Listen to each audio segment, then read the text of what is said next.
Hello दोस्तों। आजकल हर व्यक्ति का जीवन ना किसी परेशानी से घिरा हुआ है। किसी का शारीरिक परेशानियों में घिरा हुआ है तो किसी का मानसिक परेशानी से घिरा हुआ है। तो अगर देखा जाए ना, तो ये दोनों ही परेशानियां ऐसी होती हैं जो इंसान को निगेटिविटी की तरफ ले जाना शुरू कर देती है। अगर इंसान शारीरिक रूप से किसी कष्ट में है तो भी वो सोच सोच कर परेशान होता रहता है कि उसका क्या होगा, कैसे इलाज होगा, कैसे उसकी स्थिति सुधरेगी। और अगर वो मानसिक रूप से परेशान है तो भी वो डीप डिप्रेशन की तरफ जाना शुरू हो जाता है, अगर बहुत ज़्यादा वो अपने आप में सोचता है और उसके लिए कोई उपाय या कोई तरीका नहीं ढूंढता है। तो दोनों ही स्थितियां ऐसी हैं जो इंसान को निगेटिव साइड में ले जाना शुरू कर देती हैं। तो इसके लिए ना बहुत ज़्यादा ज़रूरी है कि हमें इन दोनों ही परेशानियों से, इन दोनों ही सिचुएशन से डील करना और हील करना दोनों आना चाहिए। क्योंकि जब हम इन चीज़ों के साथ डील करना सीख जाएंगे तो ऑटोमेटिकली हमारी ये प्रॉब्लम्स हील होना शुरू हो जाएंगी। उसके लिए हमें कोई विशेष कार्य करने की आवश्यकता नहीं पड़ेगी।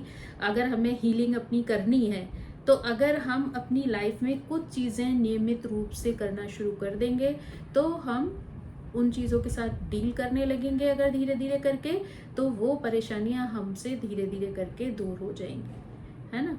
तो बहुत ज़्यादा ज़रूरी है कि हम किसी भी चीज़ को इग्नोर ना करें। ऐसा नहीं है कि हम सिर्फ अपने माइंड की हेल्थ पे, मानसिक हेल्थ पे ध्यान दे रहे हैं और हमने अपनी शरीर की हेल्थ को इग्नोर करना शुरू कर दिया, या फिर हम शरीर पर इतना ज़्यादा ध्यान दे रहे हैं कि सब अच्छा खा रहे हैं, पी रहे हैं, घूम रहे हैं, सब कर रहे हैं, लेकिन हम मानसिक स्वास्थ्य की तरफ ध्यान नहीं दे रहे हैं। तो बैलेंस अगर हमें अपने साथ रखना है, अपने शरीर पर रखना है, तो हमें शारीरिक और मानसिक दोनों ही स्थितियों का ध्यान रखना बहुत ज़्यादा ज़रूरी है। इनको हमें कैसे हील करना है, ये चीज़ हमें बहुत अच्छे से आनी चाहिए, है ना। तो अगर हम शुरुआत करें तो सबसे ज़्यादा तो ये ज़रूरी है कि सबसे पहले, चाहे वो शारीरिक हो या मानसिक हो, हमें उसका कारण पता होना चाहिए।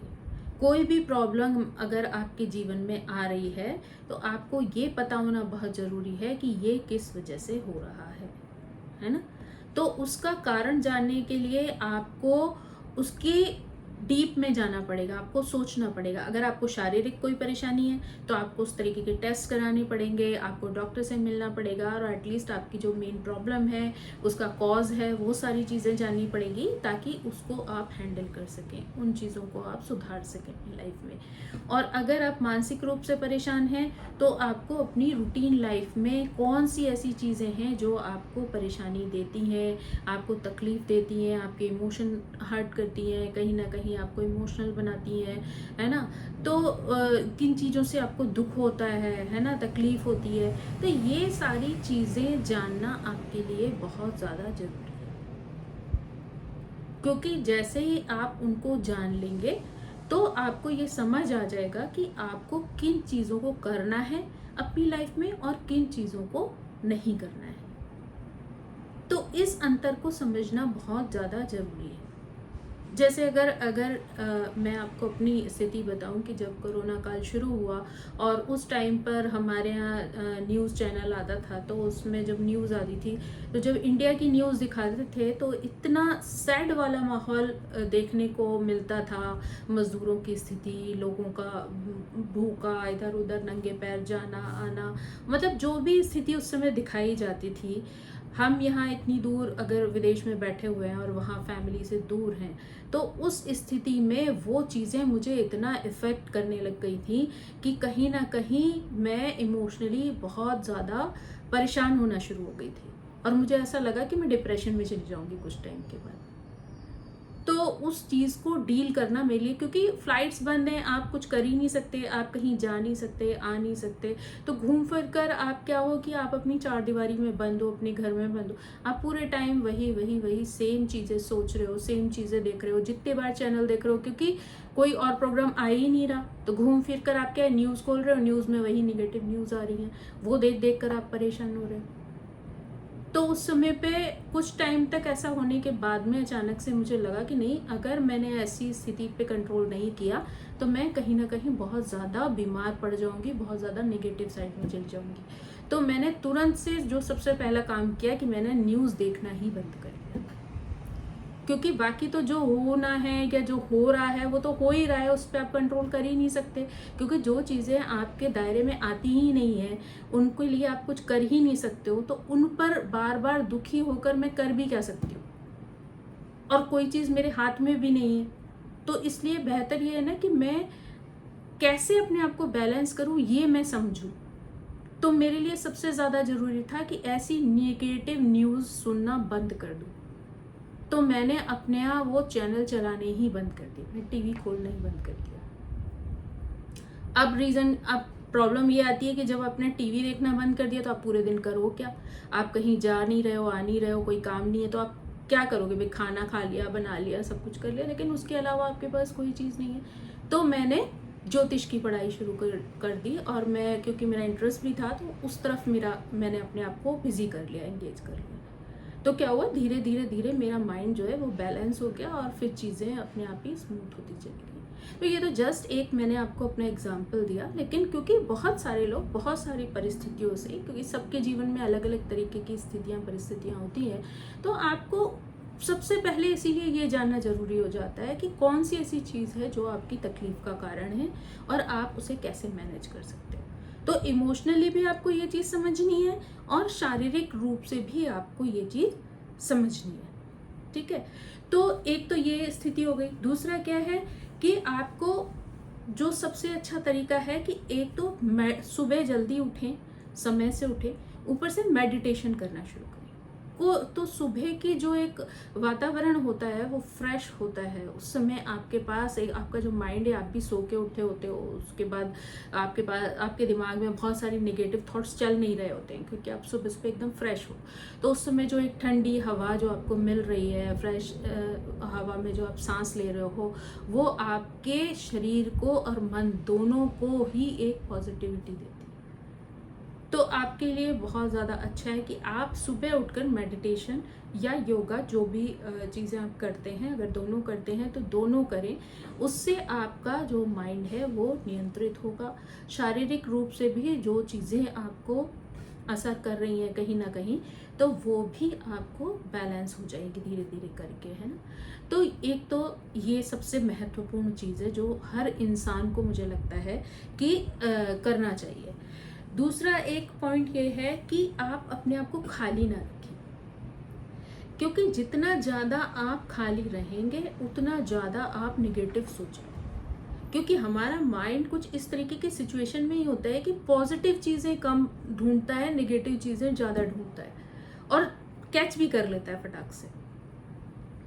तो अगर आप शारीरिक रूप से मेहनत करते हैं, आप अपने आप को इंगेज रखते हैं, पूरे दिन भागा दौड़ी किसी ना किसी तरीके की एक्टिविटी में अगर आप अपने आप को इन्वॉल्व रखते हैं, तो होगा ये कि पूरे दिन की थकान के बाद रात में एक ऐसा समय आएगा जब आप बहुत समय से आपको थकान हो जाएगी शरीर में, और अच्छे से जब आप थक कर सोते हैं तो फिर क्या होता है कि फ्रेश रहते हैं। आप सवेरे जब उठते हैं तो एकदम फ्रेश माइंड आपका होता है।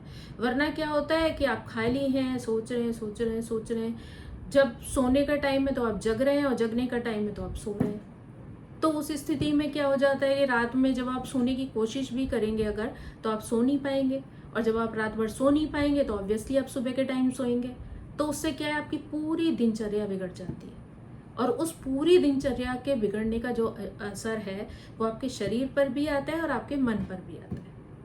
तो आप किसी न किसी तरीके की एक्टिविटी में अपने आप को इन्वॉल्व रखें। अगर आप दिन भर किसी न किसी तरीके से बिजी रहते हैं, कई लोग कहते हैं कि भाई इतना ज़्यादा बिजी रहते हैं हम तो परेशान हो जाते हैं। नहीं, अगर आप खाली रहेंगे तो ज़्यादा परेशान होंगे। बस ये फ़र्क इतना है कि बिजी होके परेशान होना आपको दिखाई दे रहा है, और खाली रह के परेशान होना आपको दिखाई नहीं देगा, आपको रीज़न ही नहीं समझ में आएगा कि आप परेशान क्यों हैं। तो इसलिए सबसे अच्छा तरीका है कि आप अपने आप को बिजी रखें। जब बिजी रखेंगे तो आपको ज़्यादा चीज़ें जो हैं वो ध्यान नहीं आएंगी, और हेल्थ के पॉइंट ऑफ व्यू से भी अगर आप बिजी रखेंगे तो कहीं ना कहीं आपका जो शरीर है वो एक्टिव रहेगा, और अगर आप एक्टिव रहेंगे तो ऑब्वियस सी बात है कि आप कुछ ना कुछ अच्छा करने के लिए हमेशा तत्पर रहेंगे, पॉजिटिव रहेंगे कि आपको कुछ नया करना है, ऑलवेज कुछ नया करना है। तो उसमें आपके इंगेजमेंट की वजह से आपका शरीर भी एक्टिव रहेगा, आपका मन भी एक्टिव रहेगा और आपकी सोच भी हमेशा एक अच्छी पॉजिटिव एक्टिव रहेगी। तो इसलिए आप अपने शरीर को कहीं ना कहीं अपनी किसी न किसी चीज़ में इंगेज कर कर रखें, तो उससे आपको बहुत ज़्यादा हील करने में सुविधा मिलेगी, आराम मिलेगा या आपको सपोर्ट मिलेगा। उसके बाद जो स्थिति आती है वो ये है कि आप हेल्दी फूड खाएं, है ना। और फूड सिर्फ हेल्दी का मतलब ये नहीं है कि आप लौकी की सब्जी बना के रोज खाएं तो वो आप हेल्दी खा रहे हैं। आप ऐसी चीज़ें खाएं जो आपको देखने में भी अट्रैक्टिव लगे, हेल्दी भी हो और अच्छे से अच्छा टेस्ट भी दे, है ना। और ऐसा नहीं है, लोगों का मानना ये होता है कि कई बार कि मतलब बहुत तेल मसाले वाली चीज़ों को ही वो अच्छा मानते हैं, पर ऐसा बिल्कुल भी नहीं है कि हमेशा आप तेल मसाले वाली चीज़ें बनाएं वही स्वादिष्ट बनती हैं, ऐसा नहीं है। कम तेल मसाले की चीज़ें भी बहुत स्वादिष्ट बन सकती हैं। आप उनकी बहुत सारी ऐसी रेसिपीज़ जो है वो आजकल यूट्यूब पे भी देखने को मिल जाती है, और कभी हो सकता है मेरे साथ आपकी बात हो तो मैं भी आपको दे सकती हूँ। तो बहुत सारी ऐसी चीज़ें हैं जो हेल्दी रेसिपीज़ अगर आप बनाएंगे ना तो हर दिन एक नया टेस्ट भी आप ले सकते हो, उसको एंजॉय भी कर सकते हो, और कहीं ना कहीं वो आपके शरीर और मन दोनों को अच्छा रखेगी, स्वस्थ रखेगी। तो ये एक बहुत अच्छा तरीका है कि आप अच्छे से अच्छा फूड खाएं, है ना। फ्रूट्स खाएं, अच्छे सैलड्स खाएं, अच्छा सा घर में फ्रेश जूस बना के पिएं, है ना। कोई ऐसी रेसिपी बना के खाएं, स्मूदीज बना के अपने खाएं, है ना। तो ये सारी चीज़ें, नट्स खाएं अपने जीवन में, सीड्स आजकल बहुत फ़ायदा करते हैं, सीड्स यूज़ करें अपने। तो ये सारी चीज़ें जो है वो आपके शरीर को बहुत अच्छा रखेंगी, बैलेंस रखेंगी, है ना। उसके बाद अगर हम बात करें तो हम ये कह सकते हैं कि हम क्या करते हैं कि चीज़ों को ना हम माफ़ नहीं करते किसी को, और उस वजह से क्या होता है, बार बार हम उन्हीं चीज़ों को सोचते रहते हैं। तो हमें क्या है कि हमें लोगों को माफ़ करने की आदत डालनी चाहिए। माफ़ करो, आगे बढ़ जाओ। अगर आपको लग रहा है कि माफ़ करने के बाद भी ये इंसान इस लायक नहीं है कि इसके साथ आपकी दोस्ती रहे या रिश्ता रहे या ये आपके लिए बहुत पॉजिटिव रहेगा, तो बेहतर है कि आप आगे बढ़ जाओ। कोई ज़रूरी नहीं है कि आप उससे कनेक्शन रखो, लेकिन आप माफ़ कर दो। क्योंकि जब तक आप उसे माफ़ नहीं करोगे, आपके दिमाग पर, आपके मन पर बार बार वही चीज़ें आघात करती रहेंगी, वही चीज़ें आपको हर्ट करेंगी, वही चीज़ें आपको चुभेंगी, और आप जीवन में मूव नहीं कर पाओगे, आगे नहीं बढ़ पाओगे। तो सबसे अच्छा तरीका है कि लोगों को माफ़ करना सीखो, माफ़ करो और आगे बढ़ो। अगर कोई भी ऐसा व्यक्ति है जिससे आपको लग रहा है कि माफ़ करने के बाद भी वो आपके जीवन में कष्ट ही पैदा करेगा, तो कोई नहीं, आप उसके सामने ही न पड़ो, आप उसके आजू बाजू हो जाओ, मतलब उसके साथ अपना कनेक्शन इतना रखो ही नहीं कि वो आपके जीवन पे किसी भी तरीके का प्रभाव डाल सके। तो ये जो एक चीज़ है ना, तो वो आपके मन को भी शांत रखती है, क्योंकि जब हम किसी को माफ़ कर देते हैं ना तो वो चीज़ें फिर हमारे दिमाग में आना बंद हो जाती हैं, ख़त्म हो जाती हैं। तो ये एक बहुत अच्छा तरीका है कि अपने माइंड में जो लोग आपको तकलीफ़ पहुंचा रहे हैं, आपको उन्हीं के बारे में बार बार क्यों सोचना है। क्योंकि अगर आप, जो लोग आपको हर्ट कर रहे हैं मान लीजिए, या किसी के द्वारा की गई कोई चीज़ ऐसी है, आदत, हरकत, कोई भी चीज़ जो आपको परेशान करती है, तो आपको निगेटिव लोगों के बारे में सोचना ही क्यों है। क्योंकि अगर आप बार बार उन चीज़ों को सोचेंगे तो वो आपको तकलीफ ही देंगी। तो इसलिए माफ़ करो और उन्हें जाने दो, या खुद चले जाओ। तो क्या होगा कि जब आप अपने दिमाग से वो बातें निकाल देंगे, है ना, भूल जाएंगे, कोशिश करेंगे कि उन चीज़ों को भूल जाइए, माफ़ कर दीजिए, भूल जाइए। अगर आप भूल जाएंगे तो वो थॉट्स धीरे धीरे करके आपके दिमाग में आना ख़त्म हो जाएंगे, और जब आपके दिमाग में वो निगेटिव थॉट्स, वो निगेटिव लोग, वो निगेटिव बातें आना बंद हो जाएंगी, तो ऑब्वियस सी बात है कि आपका माइंड अच्छा रहेगा। आपको कोई भी चीज़ इस तरीके की परेशान नहीं कर सकती है जो आपको आपके जीवन पर किसी भी तरीके से, शारीरिक रूप से या मानसिक रूप से कहीं भी आपको प्रभावित करे। तो आप उस चीज़ से बाहर निकल जाइए, है ना। और अगर आपको लगता है तो आपको क्या है कि अपने जो एक रूटीन लाइफ होती है ना, कभी कभी क्या होता है कि जब हम सेम रूटीन में चलते रहते हैं तब भी हम बहुत परेशान हो जाते हैं, क्योंकि वही उठना, वही दिनचर्या, उसके बाद वही सोना, फिर उठना, फिर सोना। तो वो कई बार जब हमारी सेम दिनचर्या बहुत सालों साल तक चलती रहती है तो भी हम काफ़ी हद तक मानसिक या शारीरिक रूप से बीमार पड़ना शुरू हो जाते हैं। तो इसके लिए बहुत ज़रूरी है कि आप एक ब्रेक लें उन चीज़ों से, अपने रूटीन से ब्रेक लें, और ब्रेक लेकर अपने बारे में सोचें, सेल्फ केयर करें, अपने लिए जो भी समय निकाल सकते हैं, चाहे वो सोचने का हो, एक्सरसाइज योगा का हो, खाने पीने का हो, एंटरटेनमेंट का हो, कुछ भी हो, वो एक ब्रेक लेकर आपको सिर्फ और सिर्फ वो काम करने हैं जिसमें आपको खुशी मिले,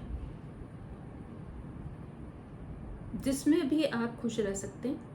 आप एक हफ्ते का, 15 दिन का, जो भी आपके पास टाइम है, जैसी आपकी परिस्थिति है, उस हिसाब से अपना एक ब्रेक लें और उस टाइम को अपने हिसाब से एंजॉय करें, जैसे आप करना चाहते हैं। तो जब आप ऐसी चीज़ें अपनी लाइफ में करना शुरू करेंगे तो आपको क्या होगा, एक हफ्ते बाद आपको रीस्टार्ट मिल जाएगा, आपको अपनी तरीकों को करने का एक रीस्टार्ट मिल जाएगा और आप अपने जीवन को फिर से एक नए तरीके से, नई दिनचर्या के साथ, नई सोच के साथ फिर से शुरू कर सकते हैं।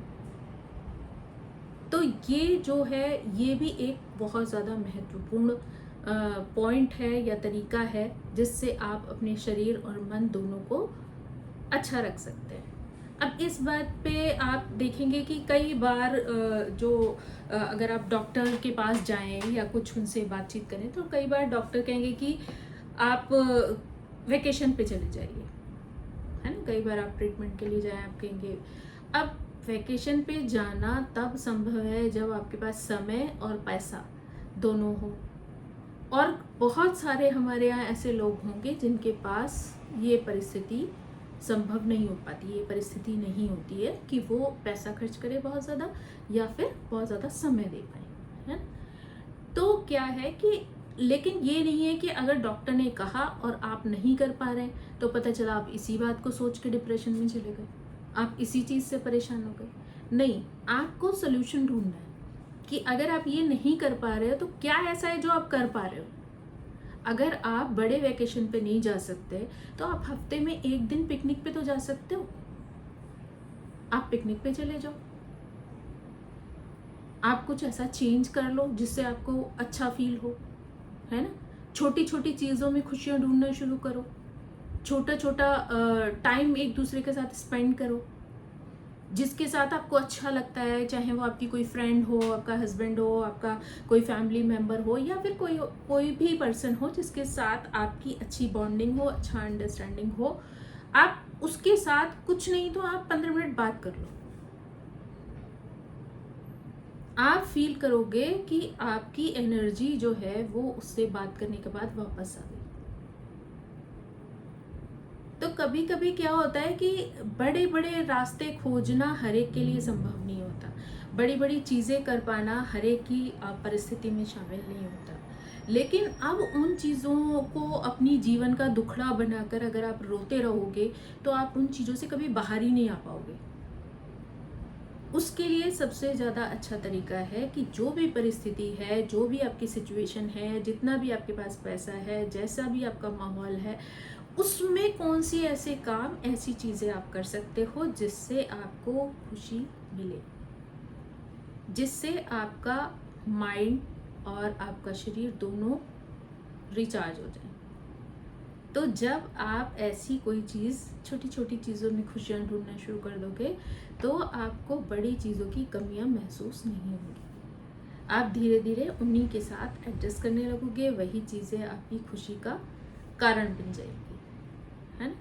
थोड़ा सा आपको अपनी कहना चाहिए अपने ऊपर वर्क करना पड़ेगा। आपको ये तलाशना पड़ेगा कौन सी चीज़ें आपके जीवन में नेगेटिव हैं, कौन सी चीज़ें पॉजिटिव हैं, और उन नेगेटिव चीज़ों को मैं पॉजिटिव तरीके से कैसे लाइफ में ला सकती हूँ कि मेरा जो जीवन है वो पॉजिटिविटी की तरफ चला जाए। क्योंकि डॉक्टर ट्रीटमेंट कर सकता है ना, वो आपको तरीके बता सकता है। लेकिन सही बात यह है कि बहुत लंबे टाइम तक इनमें से कोई भी चीज़ वर्क नहीं करती है। इस चीज़ को अगर आपको लंबे टाइम के लिए अपनी लाइफ में शामिल करना है तो आपको उसके रास्ते खुद ही खोजने पड़ेंगे, खुद ही वो तरीके इजाद करने पड़ेंगे जो आपको खुशी दें और आपके माइंड और आपके शरीर दोनों पर बैलेंस रहे आपका, आप उनको उस हिसाब से चला सको।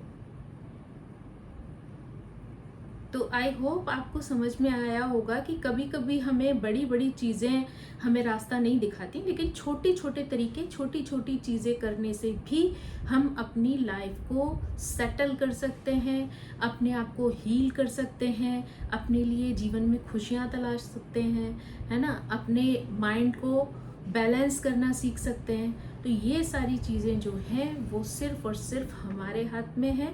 तो सबसे पहले आप अपनी कमियों को समझिए, जानिए, उन पे वर्क कीजिए और उसके बाद अपने साथ साथ दूसरों को भी हील करने की कोशिश कीजिए, क्योंकि जैसे जैसे आप उस चीज़ पे खुद स्ट्रांग होते चलेंगे ना तो आपको दूसरों को हील करने में भी मज़ा आएगा, दूसरों की ज़िंदगी में सपोर्ट करने में भी मज़ा आएगा। अपने आसपास एक या दो लोग ऐसे स्ट्रॉन्ग सपोर्टिंग सिस्टम की तरह रखिए कि जब भी कभी आपको लगे कि आप किसी भी तरीके से डिसबैलेंस हो रहे हैं तो वो लोगों को आप याद कर सकें और उनके साथ आप अपने आप को बैलेंस कर पाएँ। सो आई थिंक आपको ये सारी चीज़ें समझ आई होंगी कि महंगी महंगी चीज़ें, महंगे महंगे तरीके के जीवन को संतुलित नहीं करते। आपका संतुलन आपके हाथ में है, आप जैसे चाहें उसको संतुलित कर सकते हैं। So thank you.